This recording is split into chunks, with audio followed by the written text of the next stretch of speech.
Good morning, Knicks Nation. Today is Wednesday. It is the 6th day of September 2023. I hope that you enjoyed your weekend. I hope that your family's safe and healthy. And now that we're at the midpoint of the week, I hope you're enjoying your hump day. Anyway, blessings upon those that work in the healthcare field who, along with the first responders every day, are trying to save lives. And those also that pick up garbage for us to keep our streets and sidewalks places clean and disease free, and those that make deliveries for our convenience. Double blessings on the men and women that are here trying to help rescue, deliver, and recover teenagers and children that are victims of child molestation and pedophilia, such as the man they caught yesterday in New Mexico traveling with a truckload of kids claiming they were his friends in a sex trafficking, human trafficking situation, and they caught him. Thank goodness. May blessings upon those people out there doing that work, those stopping sex trafficking, those stopping pornography and child pornography, prostitution and child prostitution. Double curses on all the perpetrators, the profiteers, and the perverts of these things. Finally, double blessings on the homeless. 600,000 men, women, and children homeless, mostly children in the United States, and millions around the world in similar or worse conditions. Blessings upon them, for theirs is the kingdom. Today I wanted to talk about R.J. Barrett. I'm watching him closely. I just saw Canada beat Slovenia with Luka Doncic. Luka got thrown out. What Luka tends to do is he's a definite referee baiter. I mean, he is definitely somebody that works the refs. I remember the biggest referee baiters I've ever seen. As a player, it was definitely Oscar Robinson. Luka's a lot like Oscar Robinson in a lot of ways. Those of you who remember remember what I'm talking about. Oscar Robinson worked the refs all game. And then even bigger, but he played, but it was when he was coaching, was Tommy Heinsohn. He'd get the refs going his way by the fourth quarter, especially in the Boston Garden at the time. But had Dave Cowens hacking everybody to death and getting away with it. But Luka was tripping because he usually goes into trip mode when his team is losing and he's losing grip, and he got thrown out today as he should have. Game was they were down like 16 or 17 with about 5 minutes left, and he got thrown out. But the Canada played very well. They were in control of the game most of the game. R.J. Barrett. Now, the thing about R.J., and this is where I keep bringing up Quentin Grimes, which some of y'all can't see. I am watching RJ develop, and it's a beautiful thing when you understand what true development looks like.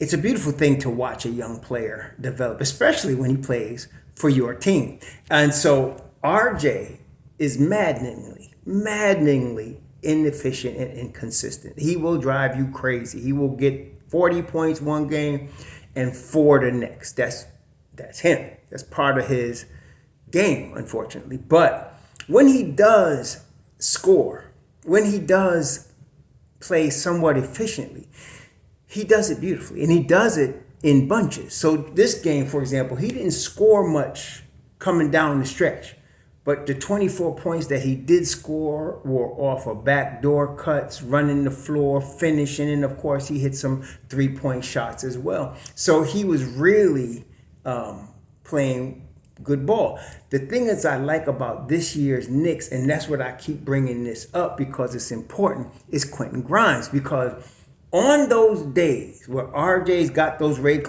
Charles glasses on and he's just not hitting the broadside of a barn, you want Quentin Grimes having at least the equal number of opportunities, because he will be more consistent. He's a better shooter than RJ. He's more efficient. When you look at the numbers in terms of their efficiency is what we're talking about here. There was some guy trying to compare their scoring averages. That's very cursory and amateur. You can't just look at the scoring average. They don't have the same minutes. They don't have the same opportunities to shoot, so on and so forth. But if you get Quentin the same amount of opportunities or close to it that you get to RJ, you can bookend them in terms of number of opportunities, opening up more opportunities. When RJ is playing at, when he's Broadway Barrett, you let him go off. But when he is not, you want, and this is the thing I like about RJ Barrett.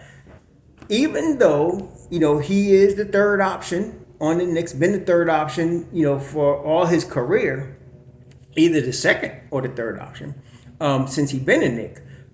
He is smart enough to know when he don't have it and somebody else does. Like today or like tonight, I've seen him during the course of this tournament find guys like Dylan Brooks, Nicole Alexander-Walker, and of course SGA. When he sees that they got it going, okay? If he sees that Q-Dog is shooting the rock, and I've seen that when we went to go see them play in Orlando last year, that was the case. Quentin Grimes was killing, as well as playing high-level defense on Markelle Fultz, and RJ was looking for him. And so does Julius Randle. And Julius Randle, I think, to be quite honest and fair about it, is already treating Quentin Grimes more like he treated Reggie Bullock, because Julius and Bullock had a nice combination going when Bullock was on the team. And I think now Randle is feeling comfortable with Grimes. So RJ's IQ, which I always have found to be high, RJ's basketball IQ will help, and that's where his maturity level comes in. Being a young player, sometimes emotions and desire overcome the IQ. That's part of being a young player. But RJ is now going into his fourth or fifth season with the Knicks now. So now he's more mature.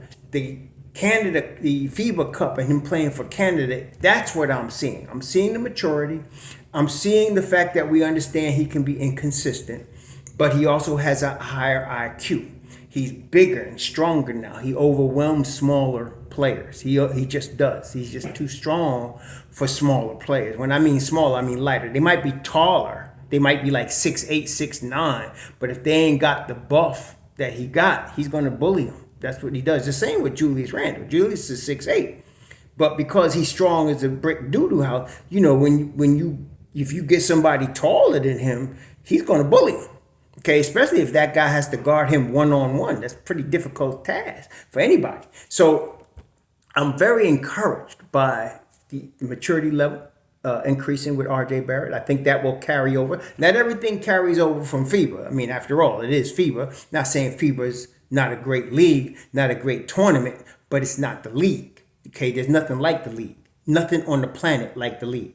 Okay, that's what some people don't understand when I was telling you that, the world championship comes out of NBA. That's the league, yo. See, people don't understand that. Well, how kind of logic is that? It's logic of somebody that knows what good basketball looks like, what great talent looks like. The greatest talent on earth is in the league. Okay, so this FIBA is really good. It's got pro players sprinkled all in it, but it's not the league. Okay, in the league, you got 400 of the best players in the planet, and they're playing at the highest level in the planet. So you can't expect exact carryover, but the maturity level will carry over. Okay, the fact that he's bigger and stronger is going to carry over.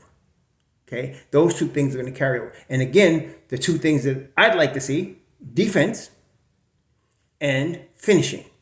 Now in FIBA, he's shown a nice finishing ability. RJ is. Again, we'll have to see if that carries over. It's like the other day, someone mentioned to me the clip, RJ's new jump shot, and he was splashing all these J's in the corner. And this was before the first FIBA tournament. And I said, look, let's see what happens when he plays in FIBA. And in FIBA, I wouldn't say his J is all that much improved. I think maybe slightly, and let's hope it continues into the league. But no, I mean, not really. So at this point, RJ, like I said, the IQ level, the defense, and the finishing, because he's bigger and stronger, I'm expecting that to finish. And when I say finishing, I'm talking about hitting that 8-foot floater. If he can hit that consistently, this is a different ball game for RJ offensively, because he can get into the lane for that shot. It's just finishing that shot. That's the thing. Okay, and so far, that looks good, but we'll have to still see. But for now, I'm very confident in the maturity level increased with the IQ. That's going to be huge for us. And then, of course, with his size, I'm very encouraged by him being able to overwhelm small defenders and guard fours. See, guarding fours is going to be big. And I'm sure he can. I'm sure those two things, the maturity level and the ability to guard fours, are going to carry over. Those two things alone, with his IQ, is going to help the Knicks big time, big time. He's still going to be inconsistent. Don't expect that he's going to be, all of a sudden a top efficient guy in the NBA. He's not. But if we can get him moved forward, which I'm very confident we can, looking at his Canada production here and how he's playing, the Knicks are going to be in good shape. They're going to be in good shape because he's your starting 3. Quentin Grimes your starting 2, and we're moving on with life. And so, coming into camp like that, him being, I think he's 24 now. RJ, well, how old is RJ? I think he's 23 or 24. Don't worry, you don't have to tell me. Some of y'all gonna already answer it, but I will find it right here. Don't you worry about it and get it right quick. RJ, our boy. Our man, let me call him a man, not our boy, right? Let me call him our man. RJ Barrett is, he's 23. He's 23 right now. Still a kid. He's 23 years old. In his 4th season with the Knicks. No, he's in his 5th season with the Knicks at 23. There you go. So, yeah, I am very confident in Mr. Broadway Barrett. Doing his thing this year. And again, with Quentin Grimes, that combination, and of course, discounting Brunson, but again, I take Brunson for granted right now. I'm taking him for granted. I know he's going to do his thing. I know he's going to do what he do. But the step forward is coming from RJ and Quentin Grimes. That's the step forward, okay? So we'll see. But I'm very high. I'm on them, and I like what I'm seeing from the Canada team with RJ, playing a starring role for them. Anyway, y'all enjoy the rest of your Wednesday. Be safe out there. Shalom.